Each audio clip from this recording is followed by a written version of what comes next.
في صيف 1996 كانت تورينو بتستقبل واحدة من أغرب الصفقات اللي شافتها في تاريخها، مش لأن اللاعب كان موجود ولا لأن السعر كان غالي شوية. الغرابة كانت في حاجة تانية خالص، إن ناس كتير جوه نادي يوفنتوس نفسه كانت مش قادرة تصدق إن الفريق هيجيب الراجل ده أصلا. زين الدين زيدان وصل تورينو وهو في عمر 24 سنة، خرج من بوردو الفرنسي وهو شايل لقب الموهبة الفرنسية الأغرب، لكنه في عيون كتير من مسؤولين يوفنتوس ما كانش يساوي أكتر من كده.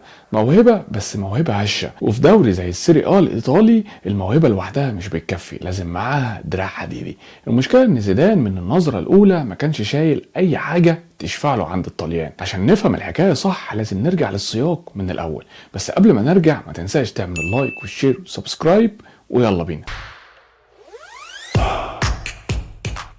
يوفنتوس كانت ملكة أوروبا حرفيا. في موسم 95-96 كانت جايبة دوري الأبطال، والفريق كان مبني على أسماء تقيلة زي فيالي، راونيلي، ديل بييرو، كانتاروجاني، وفي الوسط كان فيه أليساندرو كوستاكورتا. فالفريق بيضم لاعبين من العيار التقيل. لما جانلوكا فيالي قرر يمشي ويروح لتشيلسي، الكل توقع ان يوفنتوس هيجيب بديل على نفس المستوى، حد ضخم جسديا وجاهز للمعركة. فيالي ما كانش بس لاعب كورة، كان مقاتل، والجماهير في تورينو كانت تعرف ان الحياة بعد فيالي محتاجة شخص من نفس الطين. الكشافة اللي بعتهم يوفنتوس يشوفوا زيدان في بوردو رجعوا بانطباعات مقسومة. في منهم شاف شخص عبقري حقيقي، لاعب عارف ازاي يمسك الكورة وعارف يقرا الملعب بطريقة ذكية، وفي تانيين رجعوا بتقرير اكثر حذر، كتبوا كلمه ما اتكتبتش في تقرير قبل كده، وهي كلمه هش جسديا والدوري الايطالي ممكن يكسره. الكلمتين دول كانوا قربوا يخلوا الصفقه تتلغي في اجتماعات الاداره، وبقت الكلمه دي زي الجرح. حد في الاداره قال ان الدوري الايطالي مش مدرسه رسم، ده مكان بيتكسر فيه ناس اقوى من زيدان. بس كان في صوت واحد مختلف، وهو مارشيلو ليبي الراجل اللي قال انا شايف حاجه انتم مش شايفينها. المدرب الايطالي مارشيلو ليبي كان في اللحظه دي هو العقل اللي بيقود يوفنتوس لامجادها. وليبي لما شاف زيدان شاف حاجه مختلفه، مش اللاعب اللي بيجري اسرع من غيره ولا اللي بيكسح منافسيه، شاف الراجل اللي بيفكر اسرع من اي حد على الملعب. ليبي كان عارف ان السيري آ في التسعينات هو دوري تكتيكي بالدرجه الاولى، والدفاعات الايطاليه كانت زي الشبك، محكمه وقاسيه، ومش هتقدر تكسرها بالقوه، لكن هتكسرها بالذكاء. وزيدان كان الذكاء ده، فقرر ليبي يدعم الصفقة ويتحمل مخاطرها. فوصل زيدان وبدأت المشاكل، مش مشاكل صراع أو دم، مشاكل من النوع الأصعب، النوع اللي بيبان في الصمت. في التدريبات زملائه من اللاعبين كانوا يشوفوه ويبصوا لبعض نظرة بتحمل سؤال، مش بدافع الغيرة، بدافع انهم كانوا فعلا مش فاهمين ايه اللي هيضيفوا الولد ده للفريق. فاللاعبين القدامى في الفريق امثال انجيليو دي ليفيو وانطونيو كونتي كانوا اقل ترحيبا، مش لانهم بيكرهوه شخصيا، بس لان مكانة اللاعب في اي فريق ايطالي في التسعينات كانت بتتحدد بشيء واحد بس، ايه اللي قدمته في الملعب. وزيدان في الاشهر الاولى ما قدمش كتير. اول اتجاه كان ليبي بيلعبه في دور الجناح الايسر، دور مش مناسبه خالص. زيدان مش لاعب جناح، مش من النوع اللي بيجري بالكرة على الخط ويعمل كروسات، عقله كان في نص الملعب، في المكان اللي بتتقاطع فيه الخيوط وبتنشأ منه الفرص. وبدأ يظهر ان الاختيار التكتيكي ده كان غلط، وطبعا الجمهور بدأ يسأل، والصحافة الإيطالية المعروفة بأنها مش بتتحمل كتير بدأت تكتب بلهجة مش مريحة كلمات زي خيبة أمل ومكلف جدا لأداء بالمستوى ده. بس خلف الكاميرات ليبي كان بيشتغل على محورين في آن واحد. المحور الأول تقوية جسم زيدان، لأن الدوري الإيطالي في التسعينات كان فيه مدافعين من نوع عظيم، ناس زي كريستيان بايولو وماورو تاسوتي، لاعبين ما بيسألوش عن اسمك لما بيقفوا في طريقك. فكان لازم زيدان يتحمل الضغط الجسدي ده من غير ما يقع على الأرض كل شوية. اتصمم برنامج تدريبي خاص، تقوية عضلات الجذع، تمارين ثبات، تدريبات تساعده يحمل كورة بجسمه وهو بيستقبلها تحت الضغط. مش الهدف انه يبقى ضخم، لكن الهدف انه يبقى متماسك. والمحور الثاني كان في التفكير. ليبي كان بيقعد مع زيدان بشكل شبه يومي، شوف معاه فيديوهات يتكلم معاه عن الفراغات في الملعب، عن اللحظة الصح لإطلاق الكرة من تحت رجله، وعن ازاي يقرأ حركة المدافع قبل ما يمسك الكرة. وكان بيحول زيدان من لاعب موهوب للاعب بيفكر تكتيكيا، لحد ما جه اليوم اللي قرر فيه ليبي يلعب زيدان في المنتصف، تحديدا في دور لاعب خط الوسط الهجومي اللي بيلعب خلف المهاجمين.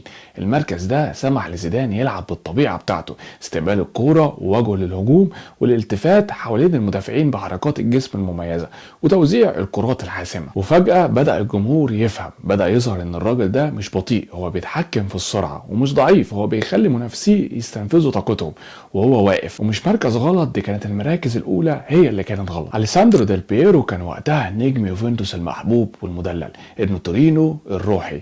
لما جه زيدان بعض الناس خافوا ان يكون في احتكاك بينهم هما الاتنين، كمان من بعض الجمهور اللي كان ماشي في اتجاه مش لازمنا حد تاني.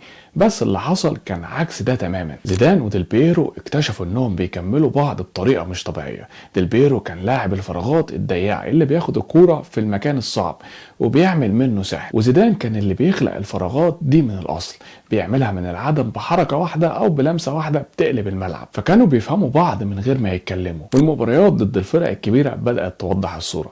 لما يوفنتوس لعبت ضد ميلان الجمهور شاف زيدان بيتحرك بين خطوط الدفاع زي السمكه في الميه، مستحيل تمسكه بالمنطقه لانه مش مربوط بالمنطقه اصلا، بيعيش في الفراغات. واللاعبين الطليان اللي اتعلموا يضيقوا منطقه ال 18 لقوا نفسهم بيجروا وراه من غير ما يعرفوا يلحقوه. في نفس الوقت بدا شيء تاني يحصل جوه غرفه اللاعبين. زيدان اللي وصل وهو هادي ومسالم بدا يتكلم اكتر، مش بصوت عالي، مش بالزعيق، بس بالكلمات الصح في الوقت الصح. فقبل مباراه مهمه لاعب شاب في الفريق كان خايف، فزيدان جه وقال له جمله واحده: ما تفكرش في المباراه كلها، فكر في الدقيقه الجايه بس.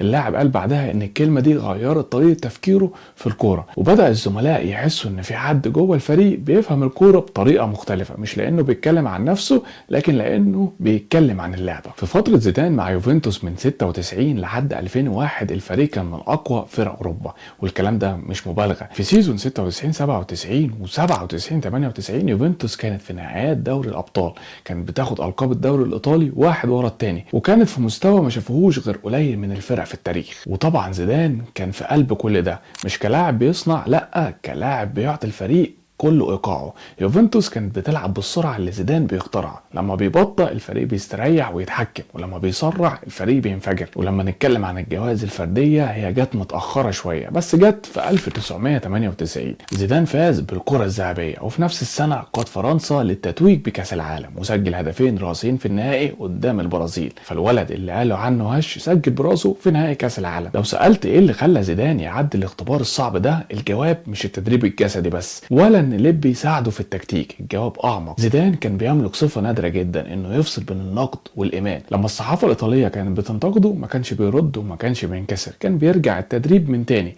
لما حد من الاداره شكك فيه ما لقيناش زيدان بيتنمر او يطلب بيانات او ايا كان شايل جواه ايمان راسخ انه بيقدم حاجه مختلفه، ومع الوقت الناس هتشوف. فجائزه الكره الذهبيه في 1998 بتنجح ان هي تثبت كل ده، ان الصبر على الموهبه واتاحه الفرصه الصحيحه وثقة مدرب في لاعبه رغم الضغط ده بيصنع العباقرة. طبعا الكرة في 2024 و 2025 بقت مهووسة بالارقام وسرعة الجري ونسبة التسارع وقوة التسديدة وتغطية المنطقة.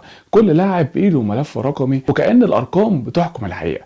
قصة زيدان في تورينو بتفضح الخطأ الكبير في الطريقة دي. فزيدان في الارقام كان بطيء، وما كانش بسرعة ريكاردو وستورك، وما كانش بضخامة ووكر او فيداي. كان في ارقام ولاعب عادي، بس ارقامه ما كانتش بتقيس الحاجة الاهم: ازاي بيخلي الملعب كله يتحرك بالطريقه اللي هو عايزها. ده مش رقم، ده فهم لكرة القدم. لما زيدان انتقل لريال مدريد في 2001 ب 77 مليون يورو اللي كانت اغلى صفقه في التاريخ في الوقت ده، ما كانش محتاج يثبت نفسه من الصفر. كان جاي وهو عنده تجربه، جاي وهو عارف ازاي يتعامل مع الشك، جاي وهو عارف ان الكلام ما بيفيدش واللعب هو اللي هيتكلم. في اول موسم ليه مع الريال سجل هدف في نهائي دوري الابطال قدام باير ليفركوزن، هدف خيالي، تحفه فنيه حرفيا. بيرفع رجله الشمال وبيسدد من خارج منطقه الجزاء عشان تدخل في الشبكه بطريقه محدش شافها قبل كده. الدنيا وقفت لحظتها. لكن لو رجعنا تاني للبدايه، لو يوفنتوس ما اداهوش الفرصه او ليبي ما صبرش عليه او ما حصلش التحويله التكتيكيه دي في المنتصف، لكنا ممكن نكون بنتكلم النهارده عن لاعب واحد اتكسر في ايطاليا ورجع لفرنسا. في تاريخ الكوره في لحظات بنسميها ماذا لو رونالدو ما تعبش قبل نهائي 98، ماذا لو مارادونا ما وقفوهوش في ظرف شكوته، بدل يوفنتوس رفضت زيدان. مش بس عشان الكوره كانت هتاخد مسار مختلف، لا، لكن لان اللي حصل بين ليبي وزيدان ان مدرب واثق في لاعبه وصبر عليه رغم كل الضغط والانتقادات، ده درس اكبر من الكوره بكتير. زيدان في يوفنتوس كان الاختبار، وكلنا في اي مجال هنمر باختبار زي ده، لحظه بيقول لك فيها الجميع انت مش مناسب، لكن انت عارف من جواك ان في حاجه بتقول عكس ده. زيدان ما وصلش تورينو ملك، وصل بسؤال عن الاداء، عن الجسم، عن التكيف، عن الهويه في بيئه صعبه، وعشان يبقى ملك اضطر يعدي من حريق الشك ده من غير ما يتحرق. اللاعب اللي اتقال عنه هش بقى بعدها صاحب الكره الذهبيه مرتين، والمدرب اللي رفض الحكمه السائده ساعتها واصر عليه ليبي كسب بعدها كاس العالم مع ايطاليا في 2006. فالكوره زي الحياه، مش دايما بتكافئ الاقوى، احيانا بتكافئ الاذكى، واحيانا بتكافئ اللي صبر لحد ما الدنيا تفهمنا انه كان صح من الاول. فانا هنا خلصت كلامي، واتمنى ان تكون الحلقه عجبتكم، وما تنساش تعمل لايك شير سبسكرايب، واستنونا في حلقات جايه كتير.